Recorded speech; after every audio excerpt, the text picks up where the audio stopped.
There's been a study that's been conducted, and it's for basically people that are reaching the end of their life, people that are old and have had long lives. And the survey is to find out what have been your regrets. And one regret seems to be creeping up in all these studies, and it's, I wish I'd looked after myself a lot better. When I started the podcast, I said to myself, I want to make sure I get everyone that can give people some sort of information, things that people need. I want to give people the best information possible, not just entertainment. I want something that's going to really help change people's lives. And man, I'm honored today to have a true professional in the world of health, fitness, and everything else. So Rich Lenio, thank you for coming, man. It's absolutely fine, mate. It's a pleasure to be here. And like I say, I've got a passion for health and fitness. So I'm grateful to be here. And you're right about regards to health and fitness. I work with many clients who are in very similar positions where they say, "Oh, I wish I did this sooner," and then they come to me when they've got problems. When they just nipped it in the bud a bit sooner, they'd be in a much better position. Is that a common theme? So are you doing more rectifying work from years of just letting themselves go? Yeah. And I think it's down to a lot is down to today's society. There's a lot of pressure on people to do X, Y, and Z. And I think, especially amongst parents, for example, who will be prioritizing their kids, prioritizing work. And by doing that, they end up neglecting themselves. And that's when they start putting the weight on, or they start getting a bad back, or the knees start hurting, or they've been to the doctors and the doctors told them that there's something wrong with their health, or where it could be. And that's because there's been so much prioritization on everyone else apart from themselves. And it's just a case of telling them to be a bit more selfish. And it sounds bad saying that, but you become selfish, you become a bit more better in other circles. So for example, if you prioritize the gym a lot more, or you prioritize your healthy eating, you're going to feel better. You can feel more confident. Your injuries are gone. Your knee feels better. Your back feels better. You've got more energy. Then that relays back into your home life. You start being a better father, a better mother, or a better husband, a better wife, what it could be. So you get a better version of you as a parent. You get a better version of yourself in a relationship. And then guess what? You're probably going to become a better person in your work settings, in your friend circles. And that's all by making sure you prioritize yourself. And it's a case of just transitioning and saying, no, I'm not being selfish. I'm doing this because I do that. I become a better version of me, and everyone around me gets a better version of myself. But that excuse that people generally use, which is, I've got kids, I'm too busy. That literally is the worst thing people can say to you, because what you apply to that is, if you've got kids, you should be working out. 100%. And I think it's a very common thing a lot of people say, and I completely understand, right? Especially, working long hours, working, 9 to 5s, or working shift work, or then you've got to take the kids to school, got to get the kids ready for bed, you've got to do activities, you've got to get the food ready. I completely get it, right? But I think where people go wrong is they think, oh, that's it. I've got to commit to going to the gym 4 or 5 times a week. I've got to do an hour every time. And it's not even the case of that. It could be a case to say, you know what? Let's just regress things. What is realistic and what is sustainable for us to do, right? So I'll sit down with a client and say, right, what can we realistically do in a week? Right? How many days a week are we working, right? It might be a case, Rich, I can only probably get to the gym twice a week. I'm like, cool, let's go for 2 days a week, right? And I say to them, right, that's 2 days more than you're doing the week before, right? And then we say, right, let's get 2 days in the week in the gym. And that's the first segment.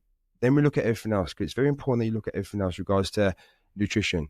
What's your stress levels like? What's your sleep hygiene like? What's your digestion like? What's your daily habits like? Are we getting up early? Are we sleeping in? Are we getting the right kind of food in? Because if we're not fueling the body correctly, then we're going to be in a vicious cycle all the time. Or you wake up in the morning and you think, oh, I need a coffee. And then you get to mid-morning, another coffee. Get to afternoon time, afternoon slump comes, I need another coffee. And then you get in this vicious cycle because you rely on coffee, for example. Right? So it is just a case of just seeing each individual, because every parent, every individual is different. They've got their own challenges, they've got their own circumstances. But it is just a case of making time for it. And it is not a case of being selfish. It is just a case of thinking, right, what can I do that I didn't do the week before? And that's where I start with people. That's huge, man. How long have you been doing this for, Rich? 15 years now. Wow. Yeah, honestly, I don't know where the time's gone. It's absolutely flew by. That's crazy. I remember the first day I walked into Fitness First. I don't know if people will be able to remember Fitness First, whether it's Wolverhampton or whether it's in the country. That was the first gym I worked at. And yeah, I don't know where 15 years ago, mate. You know, it's just absolutely flew by. Like you've seen all shapes and sizes, literally, haven't you? Yeah, like I think, you know, when you start out, you kind of get an idea like what kind of clientele you want to work with. You know, at the start, you'll work with pretty much anybody. You know, you'll get all types of characters. I work with all types of people. Whereas now I've got a bit more of a kind of demographic or type of client I like to work with. Just because it means they utilize me and I can utilize them to get the best out of me, rather than me working with people who have got slightly different goals. Yeah. But yeah, like from people who, you know, suffering with depression, confidence, to people who want to do a photo shoot, to people who want to, you know, get down from 150 kilos down to under 100 kilos. You know, being able to be in a position where someone says, you know what, Rich, thank you. You've helped me get through a difficult period of my life through depression, or a client coming in and telling me, Rich, I'm no longer diabetic. You know, these are all the kind of clients that I've worked with over the years. And it's, you know, this is why every day I wake up and I love what I do, because again, 15 years, I'm still not bored of it. Love what I do. And like I say, I always embrace the next person. Right, what do you want to achieve? What is it you want to get out of this? And when I see the smile on the face, it's worth every hour worth. Nice. You shocked me when you told me about one of your clients that you've worked with. And I was very, so my missus is a huge EastEnders fan. She's massive on EastEnders, yeah. I used to watch a few episodes back in the day as well. And then slowly, she got me back into watching it, and we're watching it. And then when you told me you train Aaron, for people that don't know, Aaron is Ravi.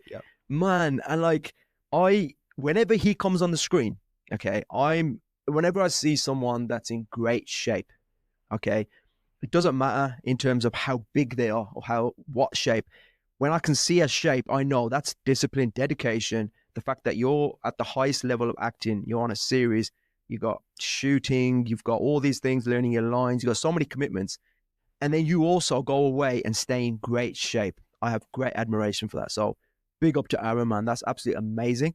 And then to take it one step further, when I found out you train him, Rich, that's massive, man. And you know what? Congratulations, because you've done an amazing job. Fair play to Ravi as well. Yeah. But both of you, man, that's a collaboration made in heaven, that is. Yeah, like I say, I mean, Aaron, I've known for years. So I've seen him transition over the years. I've seen him grow into a man, and I've always kind of knew that he's destined to go on to big things. And like I say, he's absolutely smashed it. And like I say, when he reached out to myself to help him with his coaching, to help with his physique, it was a great honour, to be honest with you. But one of the very first things was very interesting. It was a case of, am I training Aaron or am I training Ravi? Okay. Right? Which is very interesting because, for example, Aaron might have one goal, but does that align to your character? So it's more a case of me saying, right, who is Ravi? I want to know who Ravi is. What is his character in EastEnders? Because we need to make sure that physique relays back into how you perform, right? We want to make sure that them people watching at home know this is Ravi, like, and we fit the bill. Because there's no point me saying, right, Aaron, you want to do X, Y, and Z, but Ravi's goal is to look like this because of his character. Yeah. So that was one of the first things we have to understand. And that's where I very lot of conversations saying, right, what's happening in your storyline? Where are we at? Are we doing, because I know obviously he's a bit of a character, some of the things he gets up to in EastEnders. So I have to kind of find out where he's currently at with it. But it is a fantastic honour training him. And like I say, I'd say he's probably one of the hardest working clients I've got, because people don't realise the work that goes into their acting. There's the time scales, there's the length of scenes they do, the amount of scenes they do, the time of day it is, whether it's in the daytime or because it's a night scene they might be doing in the early hours. Then it's the, you know, being in the what you call it, the dressing room, as it were, you know, remember your lines, all that kind of stuff. So there's a lot that goes into it, and I know that, like, you know, from firsthand that, you know, it is a challenge, and he's absolutely smashed it. And like I say, he's only going to get better and better and better, and his physique speaks for it. It speaks for it, man. It's a testament to his dedication as well, because if you look at the way he's on screen, he's got like massive parts in there. He's always on there somewhere. So, you know, he's not just, you know, a random cameo every now and again. And when you see him on there, you think he's never had a day. I've never seen him on there where he's looked a little deflated or he's let himself go a bit. he's always looking at peak physical performance. Do you know what I mean? So I'm like, to do that and look great and be in shape, I mean, and to be, like you said, one of the hardest grafters that you've seen. Like I said, it's like I said to him, says, this is your livelihood. Like your acting, your appearance, it is, the finish icon, like, is what people are looking at, thinking, right, we need to make sure that you are representing the best version of you, the best version of yourself as a person, the best version of yourself as your character. But yeah, like I said to you, like, he's absolutely smashing it, and like I said, I can't be more proud of him, to be honest with you, because he's worked his ass off, and fair play. That's amazing. Like, I look at, this is me personally. Now, the reason you're here is I want you to correct me as well. So, Sonny, right, okay, that's bro science. Shut up. I want you to say that to me if you need to, yeah? But I always feel like I want to be as big and strong and as heavy as possible for longevity. I want to be, as being able to move as much weight as I can to train not just my muscles and not just be in the best shape, but I want to be as strong as possible. So that, and be as agile and be as quick as possible at the same time. I want that balance of, I don't want to lose weight. I want to lose fat. Yeah. Okay. So that's like the distinction in my mind. I always think to myself, if I have a personal trainer, this is what I want to tell him. Is that the right approach to go through? Yeah. I mean, straight away, it's good that we've got a bit of an indication of what direction you want to go. Okay. Right. So there's the case of going more into the finer details. So firstly, I always say to clients, why? Yeah. Why do you want to be stronger? Like, that's the first thing I say. Why? Right? Why do you want to be more agile? Right. So once I find more about the reasons why you want to do that, I can then think, right, okay, let's put a plan together that's going to help get you the best version of you, whether it's stronger, whether it's more agile. But what I would also say is what kind of time frames you're working with, because are we looking at something that's going to be a quick fix where we're going to get done in like 3 months, or 6 months, or 12 months? Because I need to create a roadmap for you. So first and foremost is I've got to find out, what is your life like right now? Yeah. Right. I know you're a busy guy. So first thing I'm like, right, what does your life look like right now? Right. Or how busy are we? What things are going on? What's our triggers? What are we stressed? Are we got habits where we don't sleep well? Have we got issues with injuries or anything like that? So I need to find out all the information first. And then I might find and think, well, he's got a dodgy lower back. He got a rubbish sleep pattern. He's got really bad digestion. He works too many hours a week. He can only really get to the gym twice a week. So straight away, I've got to take all the information on board and think, right, how do I devise a plan that's going to be realistic? Because what last thing I do is think, right, I ignore the lower back. I ignore the fact you got digestive issues. It could be down to gluten, could be down to dairy, could be anything, right? I ignore the fact that you can only get to the gym twice a week. And I'm saying, right, here's your diet plan. You're going to train 5 times a week. Follow it. And then you're like, oh, cool, awesome, man. It's going to help me get stronger and agile. Then you do it for 1 week. And then guess what happens? The second week comes along, challenges come on board. The kids are screaming. The missus gave you loads of errands to do, or you've got a lad's weekend away, or whatever it could be. And then you think, oh, I think about 5 days in this week. Yeah. And that leaves a negative feeling. Then that dips out motivation, because you think, right, I didn't achieve what I wanted to achieve last week. I've got to go again this week. And if it didn't happen that week, that's the third week, you lose more motivation, and then more motivation. And then guess what? You see yourself in the mirror, look on the scales, and you think, I haven't changed. I've lost no weight. I've got stronger. And then you think, oh, I can't be asked. Gym's not for me. Yeah. And that's because we haven't put a plan in place, and we haven't set something that's realistic to where you're at right now. So that's why my job is always to meet where that client's at. I'm not going to expect people to be trained like bodybuilders, because I think a lot of people get that wrong idea, thinking if I go to the gym, I've got to train like a bodybuilder. I've got to be eating chicken and rice and broccoli 5 times a day. I've got to be weighing everything I eat. I need to be like a robot. Yeah. And yes, it might work for some people. It does. But for the vast majority of people, not the right approach. So it is a case of just meeting where that client's at. The reason I said strong as well, the reason I want to be heavy and strong, is because I've seen, especially over the last couple of years, mostly this last year, that people that I knew were a lot larger, a lot bigger, have now just shrunk in size. They're looking gaunt, like the cheekbones are popping out and everything. But something's a bit off. Now, everyone that I seem to ask that's had this quick transformation has been due to these injections. Yeah. Are you aware of these injections? What Yeah, they're everywhere. Yeah.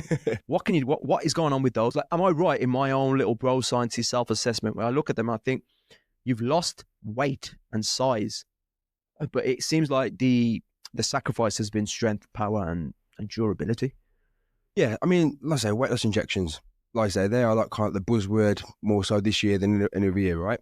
And I think they've got the place. And like I said, I'm not for them, but I'm not necessarily against them. I do think they have the place in regards to people having access to them.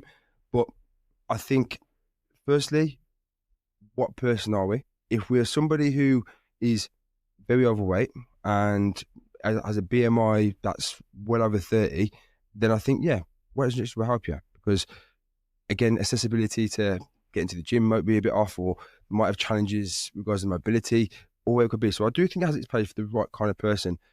Where my gripe is when people take it for the wrong reasons. Yeah. Right. So, for example, I know somebody recently who reached out to me. They weren't really overweight, but they've got a little bit of body fat on them. Been taking weight loss injections. I got a text message saying, Rich, I need your help. I'm losing too much muscle mass and I feel weak. I'm like, right, what we've been doing? I've been taking weight loss injections. I was like, well, that's probably part of the reason why. He's like, yes, and this is where I go back to. Weight loss and fat loss are two different things. Like, most people really want to prioritize fat loss, right? Yeah, exactly. Right? Yeah. Not many people want to lose weight, because weight means everything. You collectively losing everything. Most people want to lose fat because most people will envisage wanting to be strong. They want to have a nice shape. They want to have nice firm arms, nice strong glutes, the nice shape to the hips, the nice shape to the chest, where it could be, right? But the problem is, if you're taking weight loss injections, there's more probability of losing muscle mass as part of that weight loss. So that's kind of where I'm at with it, really. I am for it, but I'm also not against it, because I do think it has its place. But we have to also look at the fact that there is side effects. Like most things, there's side effects, right? Obviously, there's little ones like regards to suppressed appetite, which in hindsight can be quite good. But then how suppressed is your appetite, right? Are you suppressed to the point where you're on less than 1,000 calories a day, right? How's your body going to feel for that? Yeah. Think of the nutrients your body's missing out on, and most people aren't going to think, you know what, I'm going to get 1 meal a day. I'm going to have some nice chicken, some nice veg, and some nice potato. Most likely going to still stick to the convenience foods, because, put bluntly, if you was overweight in the first place, the chances are you weren't overweight by eating chicken salads, right? You was overweight because you was eating a lot of foods that you shouldn't be having. Yeah. So the chances are you're most likely going to be more inclined to have foods that haven't got a very good nutritional value, that are very highly palatable foods, maybe processed foods, as opposed to proper nutritious food. And that's where I think some people may be going wrong with it, because if, for example, you're on, let's say 1,000 calories a day, yes, you might be losing weight, but how else are you? How's your hormones? How's your energy levels? You're weak, you're tired, you're losing muscle mass, then that's something that's potentially going to happen, right? And I said to someone the other day, like, one of my predictions is more and more people will come to the gym in the future because they want to get strong, because they want to build muscle mass, because they've lost too much weight Through injections. Right? So that's one of my kind of predictions, and like I say, it already happened by getting a text message off an old client already. So that's just the start of things to come. So I do think it's, like, again, got its place, but I also look from the angle regards to what I said a moment ago about side effects. We don't actually know what, like, long-term studies suggest. We know some short-term studies, but what the long-term effects, right? And then there's also the case of what happens when you stop. Oh, wow. I didn't even think of that. Yeah. Okay. So, for example, the person reached out to me. So they are under a GP, and the GP told them, oh, you have most likely going to have to be out for life. What kind of advice is that, right? So you've been told, oh, you've got to stay in this for life. Why not, as a GP, think, no, this is a short-term solution for you, and in the meantime, we're going to focus on getting your health and nutrition in order, get you into a healthy lifestyle, get you into preaching good habits, so then you're not on this kind of medication for long term, right? So that was a bit of an eye-opener for myself when they told me that. I think, like I said, it's a case of thinking, right, do you really want to be on medication for the rest of your life? Most of us don't want to be on medication at all, let alone be on it for life. Yeah. So when you've got someone telling you that, so if you're telling my client that, what are you telling other people? So I think, it's one of the things, but like I say, what happens when you come off? Yeah. Right. And there's the rebound effect, right? So what I mean by that is say for example, you've been on weight loss injections, fantastic, right? You've lost a stone, 2 stone, what would be? And then you think, right, I'll come off now. But your body's been consuming 1,000 calories a day.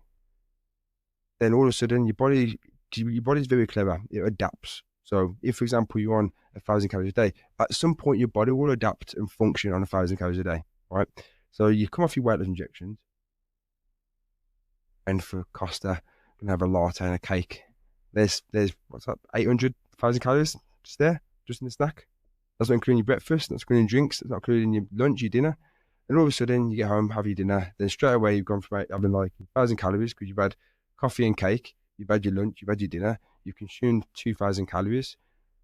Body hasn't got time to adapt to it. That's right, you being greedy. That's just you. Probably most people just normal kind of life, having the occasional latte and a coffee and having the normal food.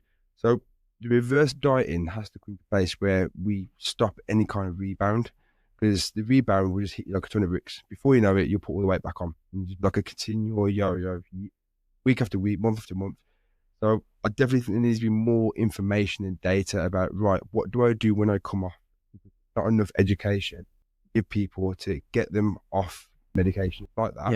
Yeah. So like I said, they're here to stay, and like I said, sure, I'm not gonna like say they're bad. I'm not gonna say they're good. I just think they have their place. But I think people, need to look at the bigger picture. I'll tell you what, Rich, this what I've learned straight away from our conversation already is, if personal training doesn't work out for you, you can definitely become a private investigator because you have to literally investigate everything about their life, every aspect, everything. What are they doing? What are they not doing?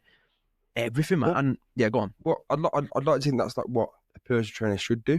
Okay. To be honest with you, like, again, I'm not going to say I'm the best personal trainer in the whole world or anything like that. I'm not, but I'd like to think I'm pretty good at my job. Because bottom line is one thing that really frustrates me is the amount of people who think that personal training is just a PT session. They think they're just paying for me just to train you for an hour. Like, nah. Like I always say this from the get-go with new clients. I'm not training you for an hour. You've come to me for help. I'm here to help and support you towards the goals that you want, because you're paying for it. You're investing in an outcome. You're not investing in an hour of my time. Yeah. You're investing in an outcome. You come to me because you're fed up that your confidence is low. You're fed up that you put weight on. You're fed up that your clothes don't fit you no more. And you want me to help you with that. And if I just train you for an hour, like, for example, I could say, right, let's get in for a session, and I just beat you for an hour, right? What have you learned from that session? Yeah. You thought, oh, flipping hell, he's killed me today. That's all you've learned. You've just learned that I've been beasted. But then you walk out of the gym, none the wiser of your nutrition. Yeah. None the wiser in regards to what you should be doing in regards to preaching good sleep hygiene, preaching avoiding certain habits. You don't learn anything. All you learn is have the PT session. And it really frustrates me, the amount of people who think, oh, you just pay for PT. No, like, I'm helping you get a result and outcome. So again, I'm going to be giving you training programs. I'm giving you nutrition. I'm giving you the right kind of supplements you need. I'm going to be messaging you, voice noting you. You can jump on a call with me. I'm literally going to be there to help get you there, because I need to make sure you're getting the results you want. I need to make sure that you come to me to help you lose weight. I'm going to make sure you lose weight. I'm going to make sure you become the best version of you. I'm going to make sure that you leave this gym full of confidence, ready to take on the world where it could be. Yes, Rich. I like that, man. Do you know what I mean? So I use the case of making people realize you are paying for an outcome, not a PT session when it comes to personal training. Don't be wrong. There is some trainers out there who will just train someone and that's it.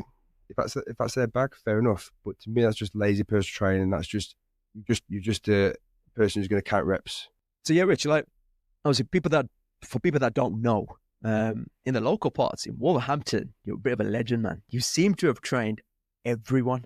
Like, when I was looking for a personal trainer the first time, this was pre-COVID, just before COVID kicked in, actually, I believe it was. And I was asking a few people in the gyms, and I said, I'm looking for a personal trainer. And everybody said, oh, you just need Rich. Oh, speak to Rich. I was like, okay, then. And then the thing that really jumped out to me was that the people that I asked were a couple of Asian lads, yeah? And when I spoke to them, they were like, yeah, he's really good, man. He'll sort out your diet and, tell you how much, like, ghee you need in your roti, you know. And I was like, okay, so I was expecting an Asian PT. Yeah. In comes the whitest PT ever. And I was like, Rich, do you know about? And you shocked me with your knowledge of our world. Yeah. Man, so how is it training Asians? yeah. So like I said, the amount of times I've like trained Asians, they're like, how's this going? I know all this stuff, right? Straight away, right? So I think, you know, obviously we know Wolverhampton's got quite a big Asian community. And I think over the years, like I've just seemed to have like trained a lot of Asians, and it's only right for me to, from the get-go, I think, right, I need to learn more about the culture. I need to learn more about what does an Asian eat? What does a normal life look like for an Asian in regards to traditions, events, occasions? And I think it's always helped the fact that I've got quite a lot of Asian mates, and again, I've in the past dated Asian girls, so it's enabled me to learn more about the Asian culture, and that's why it's probably put me in a position where I can delve into certain specifics and the challenges that I've faced. Because I'll be honest, like there is a lot of barriers, there's a lot of challenges, there's a lot of things you have to take into consideration. And like I say, it's again, over time, just literally gravitating towards the needs of what's required and what change we need to make and what sacrifice or how we can navigate through certain things, really, to be fair. Let's deconstruct some of the things you've just mentioned there, okay? So, for example, you mentioned our occasions, our festivals, and some of our traditions. So, like, what are the things that you need to keep in mind? I imagine, like, Diwali. Yeah, so Diwali is always going to be, like, a big one.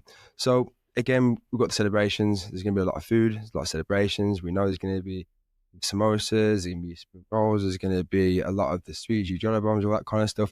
We also know we're going to be having a lot of curries. We know it's not going to be necessarily one day, it could be 2 days. So straight away, we've got to factor that in. So it is on a lot of occasion, especially with a lot of Asian events and cultures and all that kind of stuff, is managing expectations, right? Okay. If you are approaching Diwali and you're going to be celebrating, you're going to have to accept that. If you're not willing to make any changes, you're not going to lose weight that week. Okay. Right. So it is a case of managing expectations. So I always tell clients, right, are you willing to make a few changes or not? And the answer might be yes, and it's no. And if it's no, I'm like, right, well, just understand that when you're coming to weigh you and do your check-in next week, chances are you won't have lost weight, right? So we have to, like I say, manage expectations first. But again, as you know, there's loads of like different things that happen, you know, from Rocky to, you know, the wedding celebrations. We know how wedding season is. You know, it takes the whole spring and summer, even like now, right? You know, and that's a big thing. You know, and the amount of times I've had to like say, right, talk to me about this, talk to me about the wedding season, what we got happening. Well, I've got a wedding this weekend, and then I've got to go to my cousin's wedding in 2 weeks' time, and then I've got my daughter's wedding at the end of August, and then we've got to go to. Then we've got family coming over from Canada, so we've got to look after those, and then we've got to do this, then we've got that, and then I'm like, right, okay, we need to sit down and break it all down and think, right, what do we need to do? And even from like the moment we all gets rolling, you know, regards to, you know, are you attending as main people, or are you just a guest, like one of the guests in regards to, wow, you know, are you, okay, you know, what are we wearing, right? Are you wearing a sari? You know, when's your fittings? How often are your fittings? Like, are we going for the crop top version where skin's on show, or are we going overall? You know, what kind of look? You know, how are the arms on show? For me, it's more because I need to find these details out straight away in regards to, you know, how do we want to look? And then as soon as I say, right, when's your wedding fittings? Tell me that. So right, so you've been, let me know how it went. And again, there'll be a certain point where they'll be like, right, can't lose any more weight now. Can't lose any more now. I'm like, right, cool. We've got to maintain this. We've hit the sweet spot. We've got to maintain this now. So there's that side of it. And then there's obviously the other side of it where it's wedding week. And we know how it is. You know how wedding week is, right? Yeah. There's a lot of drink. Yeah. You know, the guys are going to get shrubby, right? Yeah. There's a lot of it, right? Yeah. Yes, really. Yeah, a lot. You get a lot of it, right? For the Marquee and the Guardian, that's not just one night, it's 2 nights, it's 3 nights. And you know how it is. It's classy after classy and party. Then you got the jogger night.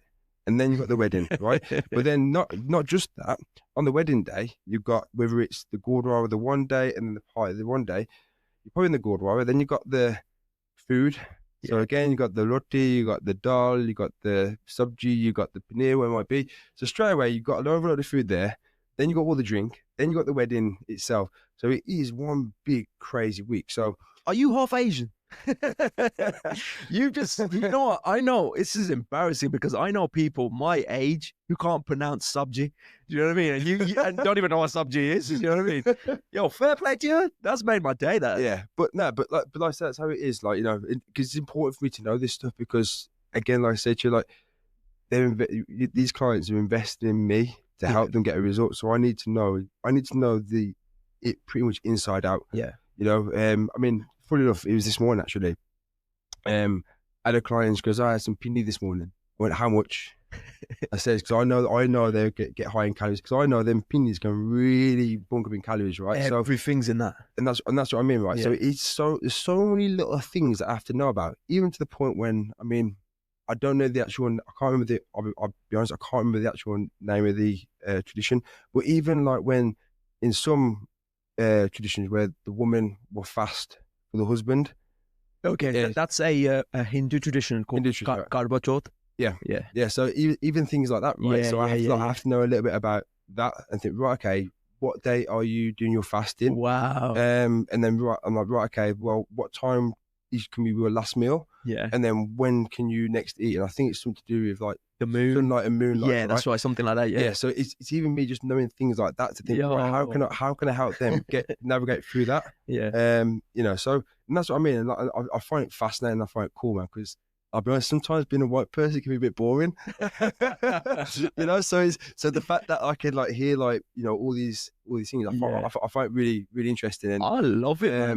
You know, so it's you know, it's good, man. It's reassuring for us, I'll be honest with you, as Asians, because we know we use it as excuses. So it's reassuring, but it's also a little bit like we're kind of held accountable by people like yourself who invest time and try and learn all this, because we use that as an excuse. We'll say, I'm not in my best shape because my PT doesn't really understand how gear works and roti and this, that, the other. Mate, the amount of times I'm in a consultation and the first time they speak to me is because I know they deep down at first, they don't know me very well. They deep down think I don't know the stuff. And they'll start mentioning a few words. They're like, how'd you know that? I'm like, and so forth.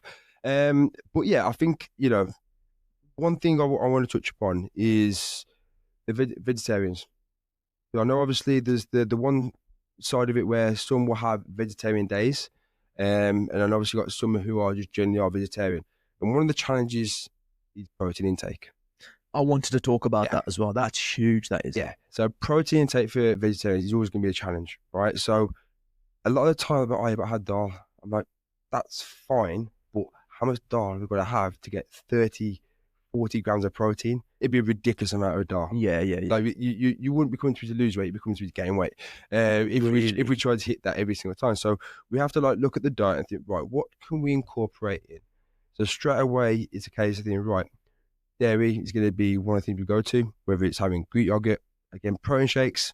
I'm for and against, because again, I don't like to push too much processed stuff, but sometimes you have to. So protein shakes would be a good option, but I wouldn't want people to rely on it. Okay. Then we look at other things like, again, cottage cheese. Then we can have little snacks like mini Babel lights, for example. Then you got your paneer, right? So normal desi paneer is got your protein, but it's quite high in fat. But then we've got one that's a little bit better that I try and encourage more clients to have is Appauling paneer, right? Which is high protein, but the fat's been reduced. And I think it's a bit more of a crumbly consistency. Wow. So okay. I angle them to have more of Appauling paneer instead, as opposed to desi. Nothing wrong with having that, but we just have to factor it in, right? Then we've got to look at the fact if you're having dal, well, again, I say, right, let's add a bit of cottage cheese or Greek yogurt on the side just to try and top up the protein out a little bit. Yeah. Okay. Then you've got the other side as well, because of fake meats and stuff. Again, are they the best thing to have? No. Is it okay to have every so often? Yeah. So when we say fake meats, are we talking about like soya, tofu, those kind of things? Yeah. So you got like things like this isn't chicken, or what the clucking. I think you always call them. And Vivera bacon pieces and that kind of stuff, right? So I'm like, right, we can incorporate these things into your diet, but I don't want you to make the staple of your diet. So, for example, I was with a client last week, and literally because I work in the gym group, we've got a stage next door. We're in the same time, and I went up the aisle with him, and I had a look at all the vegetarian stuff with him, and said, right, I says, let's have a look at these. I says, you can incorporate that as a bit of into a wrap. I says, have that on like a Monday, then Tuesday have this, then Wednesday we can incorporate this fake meat, then Thursday have this, and then Friday. So at least then we're not going overkill on it. We've got a bit of an idea what kind of things you can have. So it is, I'd say it's probably one of the biggest challenges for vegetarians is trying to hit their protein. Yeah, man. Especially, if they're doing resistance training, strength training. Yeah. So I think it is like one of the kind of challenges. That's huge because like, my dad is a full baptized Sikh, cannot have any meat at all. He chooses not to have any meat. And like whenever I'm trying to push protein on him, my only thing I can think of is paneer. I'm like, Dad, eat as much as that as you can, carry on. And the way he says the same thing as yourself, and he's also saying, I do eat it. He says it's very fattening. And he's noticed whenever I'm on his case and he's trying to up his protein, he's putting on a bit more weight. Yeah. So like, how would you manage someone that's strictly vegetarian, okay, but they want to become as optimal as possible? And like, would you say like, would you give them a strict routine or like a diet to follow? Right. So it will depend on how far you mean by optimal. Because I could literally turn around to a client and say, right, you want to be optimal? Let's get your blood checked. Again, it might be difficult to get done for your GP because, again, if you go in there with no real issues, they're going to be like, well, why do we need to do this? So, again, like using like a private blood company, one that I generally will send clients to belly checks, but there is other ones out there. And at least then we've got a full blood panel. What are you looking for when you have the bloods checked? So I'm looking at everything. So we'll go from the red blood cells, the white blood cells. We look at all the vitamins. Again, unfortunately, amongst a lot of Asians, there are deficiency in vitamin D. So if I had a pound for every time I had a client who was deficient in vitamin D, I'd be quite loaded. So vitamin D generally is a common one that comes up. Then we look at all the B vits and look at all the ones. We look at the thyroids, we look at the hormones, we look at the cholesterol levels, we look at everything. And at least then I've got an indication of what's going on. Right. So I had a client, he wanted to jump on steroids. And again, I'm not going to advertise steroids. But I said to him, you're not healthy. He goes, he looked at me. And so again, he was like, Pudgy, you know? I was like, no, come on, Pudgy, you want it? I said, no. I went, no. I said, you're not taking them. Okay. I went, right. I said, I want you to get your blood checked anyway. And he got his blood checked. Straight away, cholesterol through the roof. His HbA1c, which is like basically what you check for with diabetes. Diabetes, yeah. It was absolutely through the roof. Really? Right? And I said, Reggie, this is why you can't go on gear. If someone like that with those numbers did do steroids, what would they...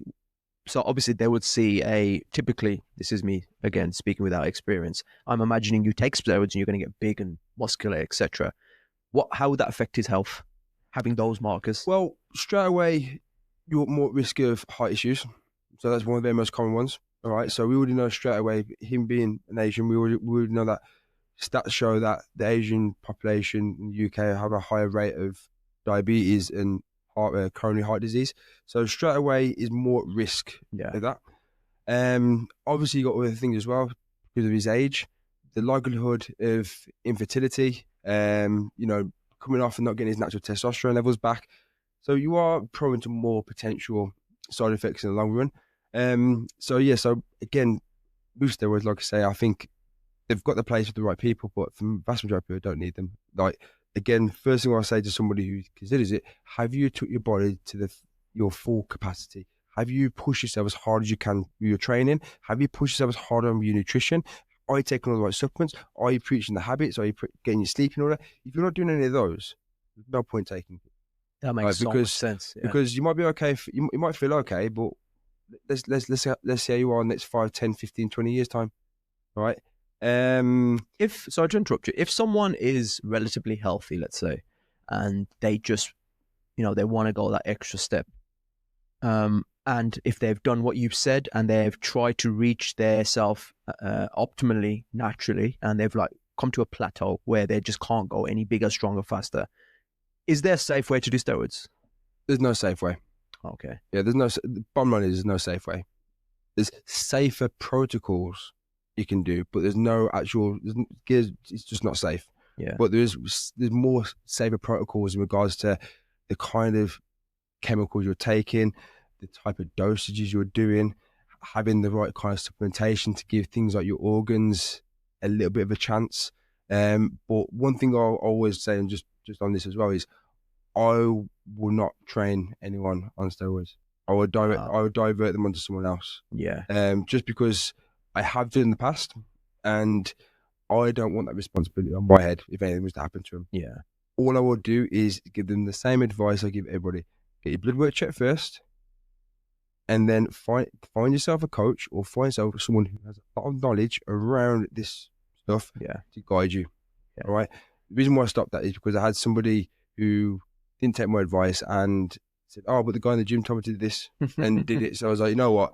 For that reason, I'm done. I don't want to work with you. And that's it, because, like I say, my reputation on the line, and I don't want to be responsible. Fair enough. I mean, you could have easily just continued to train them, knowing that they're just not going to listen to you, but you're getting paid regardless. But the fact that you said no, I would rather sleep without having that on my conscience than take the money. That I respect that. But yeah, so obviously we're back to like mentioning about your dad, for example, games at optimal level. So again, the first thing I said to you was, again, we'd say, right, let's get your blood work checked. Let's see what your blood pressure is. Let's see what your rest and heart rate is. Let's see where all that is first, right? Then we've got to think, right, let's look at your diet. Let's look at your week, right? So I say, right, do a food diary for a week. Let's see what you eat.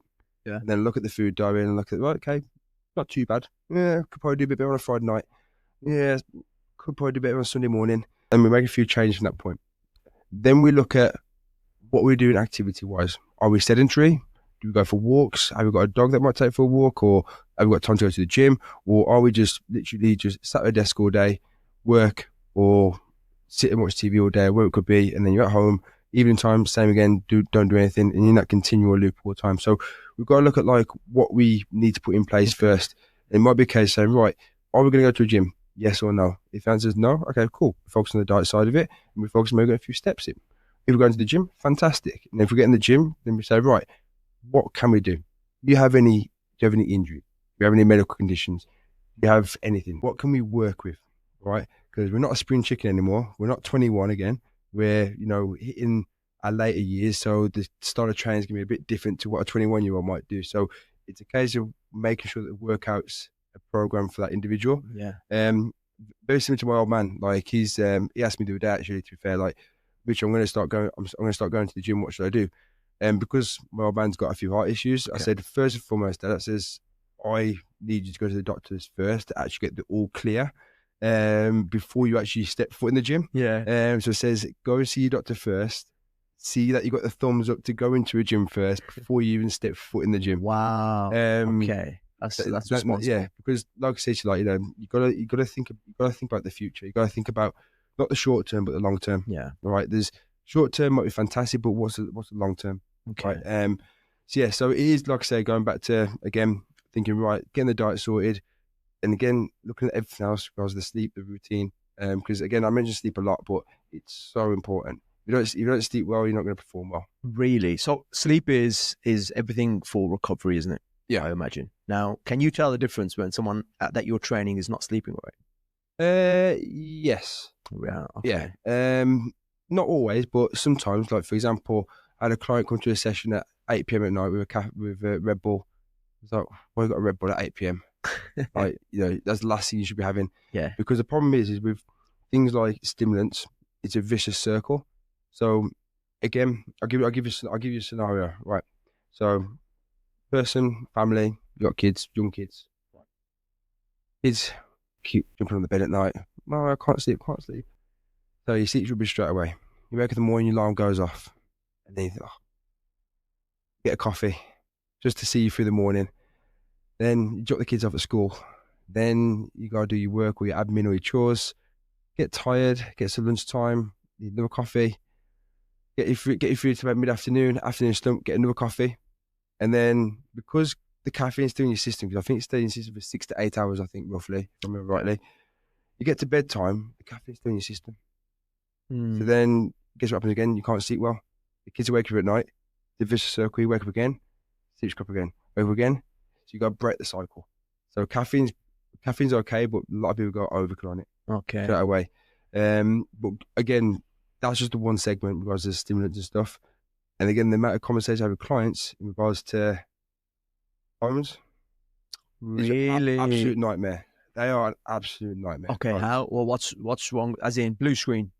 Not so much. So I thought that, but I haven't looked into the studies myself. But I've heard that it's not so much the blue screen that's the issue. It's what you're watching or what you're taking in is the issue. So say, for example, if you're on your phone and you're watching things that are stimulating, quite exciting, you can't turn it off, you're watching it, that's excitement. That's like, I'm enjoying watching this. Or you're doing scrolling because you're shopping, you're thinking about work or whatever it might be. You're not switching off. Your brain's not switching off. So then when you get to bedtime, you go to sleep, you wake up. Go to sleep, you wake up.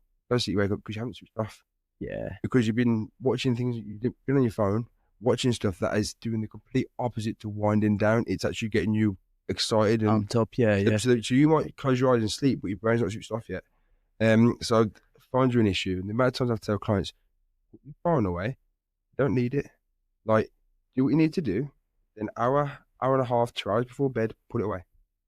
Like, Wow. put it away. That's actually the sweet spot that people will actually pull out the phone. Yeah. People will do everything they need to do, put the kids to bed, do whatever, make a coffee or whatever it is, hot chocolate or whatever, and then they will get in bed and be like, well, Doom scroll. doom scroll. I know that myself because, again, I'm not perfect. Yeah. I do it every so often, but I know for a fact the days I do it, Yeah. my sleep's crap.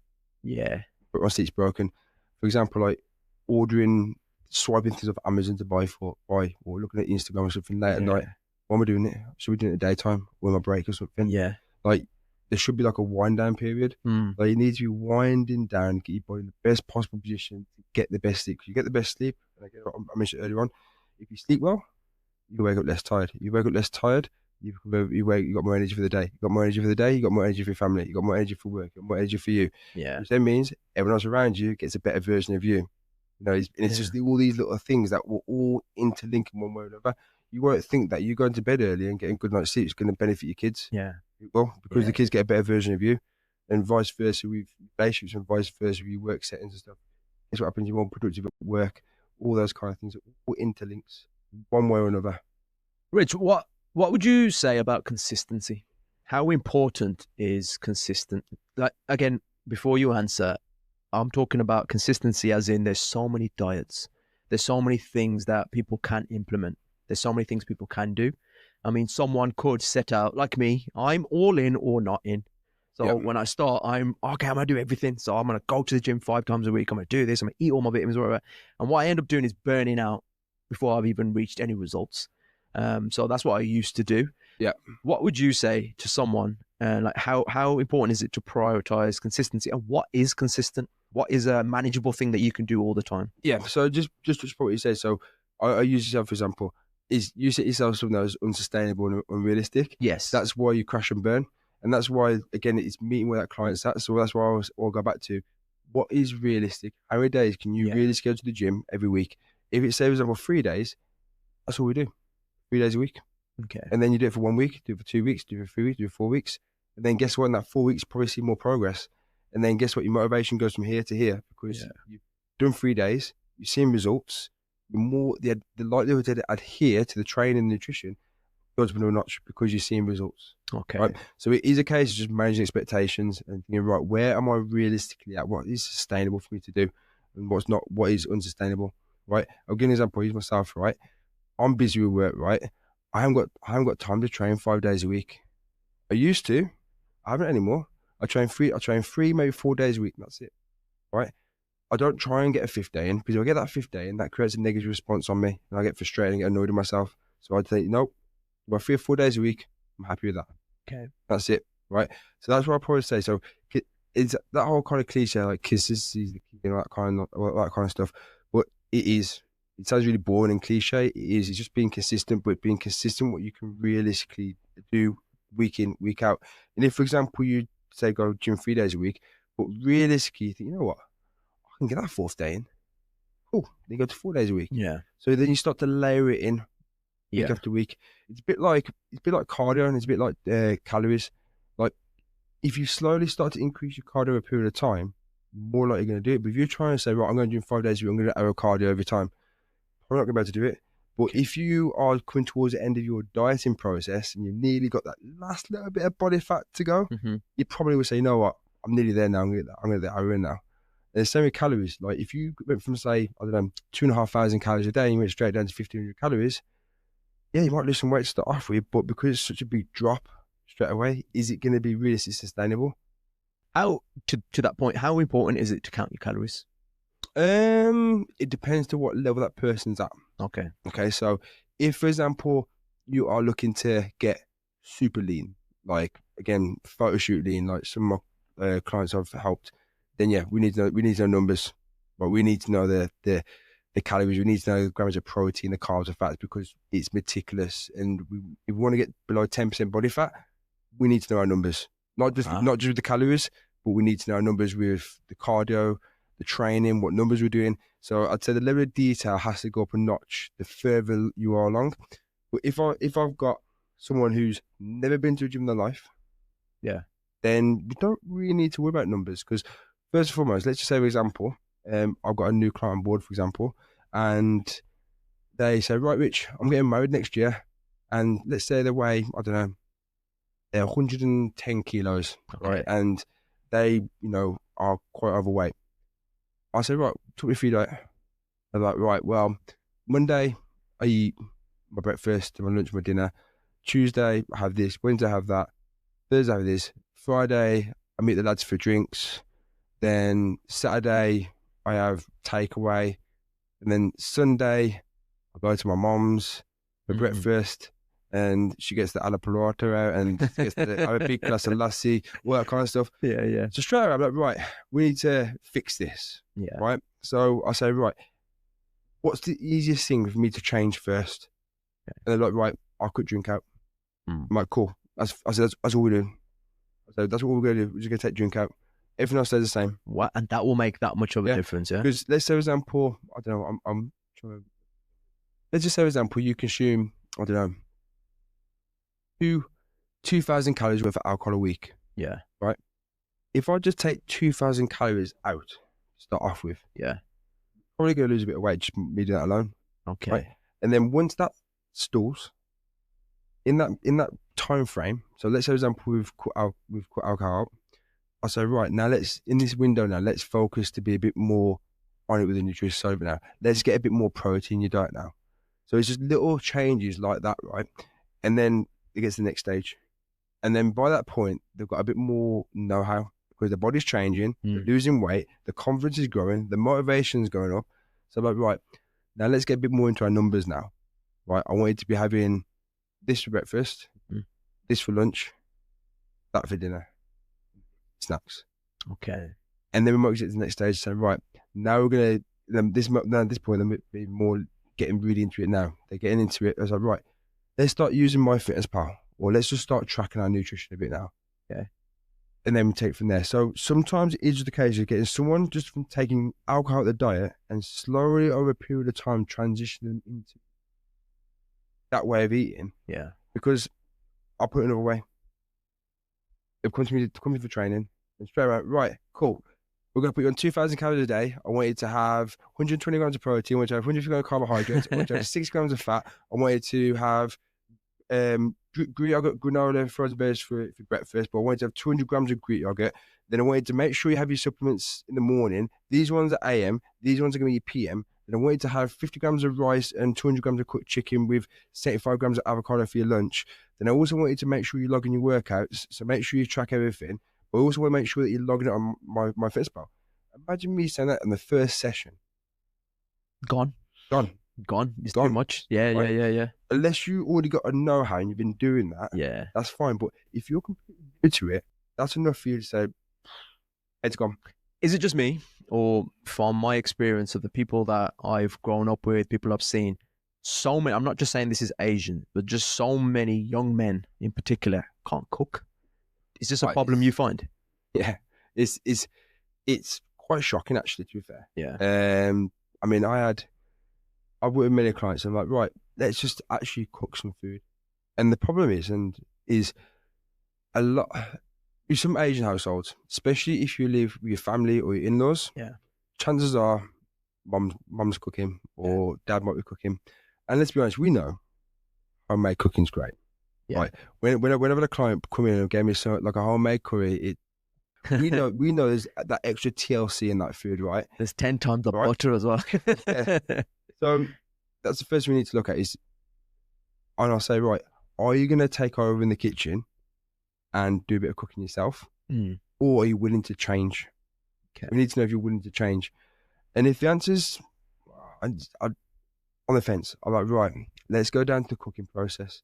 Are you going to be eating more traditional food or more Western food? And if it's more traditional, then that's when I'll break it down. Right, talk me through the process, right? If you're making it or if your mom's making it, how is it made, right? Wow. Okay. That's what we need to find out, right? Because that's where the Achilles heel most likely will be, right? So I'll be like, right, so you're eating traditional food, right? Talk me through how's the torka made, right? How's the torka made? Yeah. Yes, bro. Right, how's it made, right? Yeah. Okay, how much oil? Yeah. I'll just pour it in.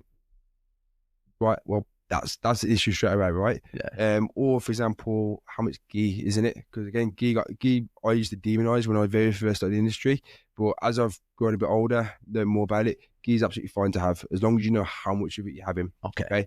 The same goes for oil. You know, there's some good oils, there's some bad oils. Okay. Personally, if you're cooking, coconut oil is one of the best oil to cook with. Okay. A lot of people use olive oil, but the problem with olive oil is when you get to a very high temperature, it starts to oxidize, which then means you're not getting the full nutritional value of that oil. Because olive oil is a fantastic oil for you. It's got so many health benefits. But going back to like traditional food, so I say, right, if you're gonna eat traditional, break it down for me. So talk me through how your mom makes it, or if you make it, or if your dad makes it. So like I said about the torka, then we say, right, what else is being added? You know, are we having chicken? Are we having lamb? Is it dal? Is it paneer? What it could be. Straight away, we know if it's chicken. Is it chicken breast? Is it chicken thigh? Right. So that can make a difference as well. Yeah, straight away. So we need to know like what we're having. Again, are we having lamb? You know, so we're having kimma, for example. If we are, then that's going to be high calorie because lamb's a fattier meat. Or you're doing more like a healthy kimma, like with chicken mince, for example, or even turkey mince. Or if you're going vegetarian, are you doing corn mince? You know. Then we've got to look at what you having accompanied with it. Okay. All right. Are we on roti? If we are, how many? Are we putting butter on it? Or are we having rice? So all these kind of things we need to factor in first, right? And then it's a case of thinking, right, how can we make this meal healthier? So straight away, it's right, we need to be measured. Okay. Right? We need to know how much oil or how much ghee is in this, right? Then we need to know how much meat is in it. You know, are we cooking? Are we putting a kilogram of chicken in there, right? Or are we putting 150 grams of mince in there? Whatever it could be, right? I don't want to say 150, but just a random number. Yeah. Then it's a case of how much rice. You know, are we cooking 400 grams of rice? Is it cooked weight? Is it cooked weight? Is it dry weight? Mm-hmm. So we need to know all these kind of things first, and then we can say, right, how can we make a traditional meal that's going to be healthy or measured, right? Okay. And that's the difficulty. So I say, right, you either work out the total amount that's made and think, right, this is going to be served for 6 people. Then you say, right, this is going to be made for six people. I'm going to track it. I'm going to measure everything, put it into MyFitnessPal. I'm going to put that at a 1/6 of the serving. Yeah, that's right. Yeah, so you save it as a meal. So say, for example, chicken sarg, for example, right? Just an example, right? I'll say, right, work out how much chicken has been batch cooked, work out how much the ingredients are, work out how much rice has been cooked. And if that's for 6 meals, save it as a meal as the total amount. And when you put number of servings, a 1/6. Then that gives you an approximation of roughly what it is, as an example. Wow. Right? So that's one way I'll go around it. Okay. Right? But that's the first thing I say, because a lot of people are very stubborn and they don't like to change their ways because, but it's going to impact the flavour, But then I'll be like, well, what's worse, being overweight and unhappy or making changes to your diet because what you're doing right now is not working? Exactly. Why we're having this conversation because you want to make a change. So something has to change, something has to give. And like I said to you earlier on, like when we look at the stats, you know, the Asian community, higher risk of diabetes and coronary heart disease. So we know there's something in the diet side of things that needs to be addressed and needs to be fixed. So we need to start thinking about making healthier choices. So that's the first thing we need to look at, is who's in control of the cooking in the household. And then it's a case of, if we are learning to cook, then it's a case of thinking, right, have we got an air fryer? Right, for example, have we got an oven? Have we got a grill? Do you know how to use the frying pan? Do you know how to turn the gas on? Yeah. Right? All these little things, like, it sounds really daft, but it's a case of, right, what can you cook? What can you do? Yeah. Right? And then we meet there. It might be a case saying, Rich, I'm not a great cook. I eat it. It's edible. It's edible. Yeah. Right? Yeah. But I said, right, if you know how to use the air fryer, then all I want you to do is get some chicken, put a little bit of seasoning on it, don't go overkill on it, put it in the air fryer, done. And then batch cook some rice, or put some sweet potato in the oven, or whatever it could be. So it is the case of saying, looking at what someone's cooking abilities are, all right, and then working from there. Because again, they might have control of the kitchen, they might not. If they haven't got control of the kitchen and someone else is taking over in the kitchen, then you just going to need to find out more about, like, what is being made and how it's being made, and if there's room for making it healthier. It seems to me your job is not only training people, but it's also not only being a private investigator, but you're also having to constantly remind people that you came to me. If you want a change, you're going to have to do these things. Yeah. Yeah. So, like, it's so important for people to understand that you don't have to do it. If you don't do it, you're going to stay the same. Yeah. And worse. So if you want it, you're going to have to do the things you don't want to do. Yeah. Do you know what I mean? So yeah. How do you keep people motivated? So first and foremost is we bring it all the way back to, why did you come to me in the first place? Yeah. Right. So again, it could be a case of, you come to me because you're fed up, you're overweight, you've got no confidence, maybe to date, for example, or you've had a few health scares in the family and you're thinking, crap, I need to do something about this. Or you are thinking, you know what, I feel unhealthy, I feel unfit, I've got little kids, I need to be there for my kids because I've got no energy.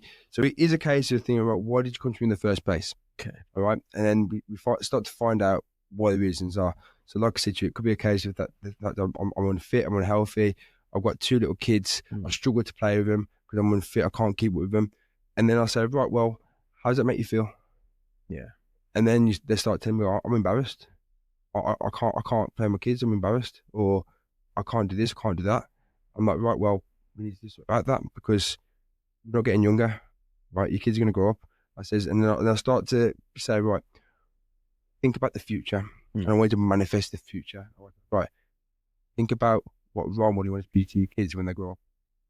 Like, do they want a role model of a parent who is overweight, unhealthy, and can't play with them? Or do they want a fit, healthy dad? Yeah. Or mother? And then I'll be like, right, think about even further down the line. How would you want to feel when they become a man or a woman and they get married, they have grandkids? Did you want to be a fit, healthy grandparent? Or do you want to be one with health complications who can't even see your kids or the grandkids because you haven't looked after yourself in the first place? So I'll go back to them and say, right, tell me why you want to do this. Then I'll say, right, what do you want to achieve and why do you want to achieve it? What do you want to get out of the next 3 months, 6 months, a year, 5 years, 10 years? When you see your kids grow up and get married, when you become a grandparent, like, I want you to map it all out, because I've got a few clients from me right now who again, I want to be a grandparent soon. I want, I want to be able to play with them. I want to be able to pick them up and stuff. I want to do stuff for them. So it is a case of your health. You only get one life. Yeah. Well, I think you do. So that's a conversation for another day. But we have, we got to look after our body at the end of the day. So you got to think about that future self a little bit as well. And that's what I get some of my clients to think about. Especially more so towards some of my older clients now, who, especially the females who have got perimenopause, menopause, and that. So, right, like, we need to get you nice and strong, especially if you're going into our older years and you're going to be a grandparent and stuff. We want to make sure that you're fit and healthy and strong. Yeah. So I do. So like I say, it is a case of thinking about, what is your why? Why do you want to do this? Because I don't buy the whole, I just want to lose a bit of weight. Reason why you want to lose weight. Yeah. Whether you want to, and it might be really awkward for people because they think, well, I've never met you before. Yeah. So they might not always, tell me straight away, but I will get some kind of information from them that, now I know the real reason why you've come to me. it wasn't a case because you want to lose a few pounds, because you want to be the best version of you, because family have heart problems, and there's always a why. There's always a why. And like I said, it is one of them kind of subjects where you've got to be competent and confident to talk to a client about that. And again, there is also that side of it as well, where I have to stay in my lane, because I have to understand that I'm also not a counsellor. So I can't start saying, right, you need to do this, that, and the other. There's only so far I'll go with a client, especially when there's challenges going on in their life, whether it's internal, external, family, or work, or social, whatever it could be. So I always will say, like, I can only help you so far. And then I'll be like, right, you need to see X, Y, and Z. You need to see that person, or you need to see doctors. You need to go there. I advise to do this. I don't want to be the person who's going to jeopardize or make things worse for them. That's important, But like I said to you before, it's coaching and getting results is more than just a training program, or more than just a diet plan, or more than just me counting their reps or something. There's so much work goes into it. And that's why it's also important to me to know more about them as a person. I need to know what makes them tick. Nice. Because how I might speak on this might be different to how I speak to another client, might be different to how I speak to the next client. So it's also understanding where they're currently at and what kind of level of motivation and what level of coaching they need from me. Some will be like, Rich, I just want you to beast me. And others, there's a bit more of a softer approach. So I have to kind of gauge what makes them tick. Okay. And I read into it a bit more deeply about like colours. So you got your green people, you got your yellow people, you got your blue people, you got your red people. And obviously they've all got different behaviour patterns and different levels of what makes them tick. I have to kind of adapt to that. So if I've got a blue person and they know they want numbers, I'm going to start talking about numbers, saying, right, we're going to be doing 15 minutes of this, we're going to be doing 3 sets of this, that, 50% of your body weight, and we're going to be doing this, and your calories are going to be this. Whereas the other person might be like a yellow, who's like, just wants to have a laugh and a joke and enjoy his session and go home knowing that he's on the way to achieving his results. So it's more a case of me, again, kind of gauging what's their behaviour pattern, what makes them tick. And it just means they get a much better session, right, being chalk and cheese. So Rich, we've literally covered everything, I think, man. And I'm in shock and awe, at 2 things. Okay, 2 big takeaways for me from this conversation so far have been, A, you got to be a personal detective, to be a good PT. That's what I think. And I think for anyone that's going to, use your services, hopefully, or anybody else, I think the thing they need to make sure is this person trying to find out everything about me? Because only then can they really get down to the bottom, most important question, which is, what is their why?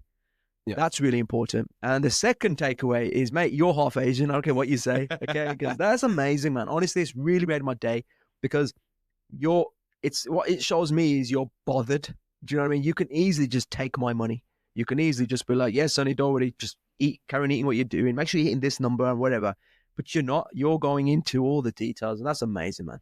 So for any other Asian brothers and sisters and anybody else that wants to get in shape, wants to find out their why, wants to, make something of themselves, improve themselves in a better way, how can they reach you?